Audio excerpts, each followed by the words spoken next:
Friends, ఈవేళ మనకు ఒక రెక్టాంగిల్ ప్యాటర్న్ అనేది ఫామ్ చేయడం జరిగింది. చూడండి, ప్యాటర్న్ ఏ విధంగా ఉంది. ఒక రెక్టాంగిల్ అనమాట. డిస్కంటిన్యూ ట్రయాంగిల్ ప్యాటర్న్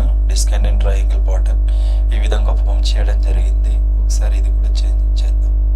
ఒకసారి చేంజ్ చేస్తే సరిపోతుంది. డిస్కంటిన్యూ ట్రయాంగిల్ అనమాట. ఇది ఇప్పుడు కూడా ఈ ప్యాటర్న్ ఫామ్ చేసిందంటే మనకు మార్కెట్ అనేది పైకి వెళ్ళడం జరుగుతుంది. ఇది డిస్కంటిన్యూ ట్రయాంగిల్ ప్యాటర్న్. చూడండి, ఇది ఒక డిస్కంటిన్యూ ట్రయాంగిల్. మార్కెట్ అనేది పైకి వెళ్ళడం అనేది జరుగుతుంది అనమాట. ఈ విధంగా ఒక డిస్కంటిన్యూ ట్రయాంగిల్ ప్యాటర్న్ ఏర్పడినప్పుడు మనకు మార్కెట్ పైకి వెళ్తుంది.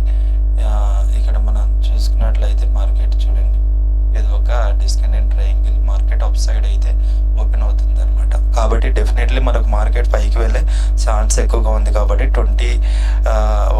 100 పాయింట్స్ అనేది గ్యాప్ అప్లో ఓపెన్ అయ్యే ఛాన్స్ ఉంది. ఈ విధంగా మనము షార్ట్ బటన్స్ తీసుకుంటే ఈజీగా ట్రేడింగ్ అనేది మనం చేయొచ్చు. Okay friends, thank you very much. ఛానల్ని సబ్స్క్రైబ్ అయితే అందరు చేయండి. డెఫినెట్లీ మన రైజింగ్ చేయాలి ఛానల్ని.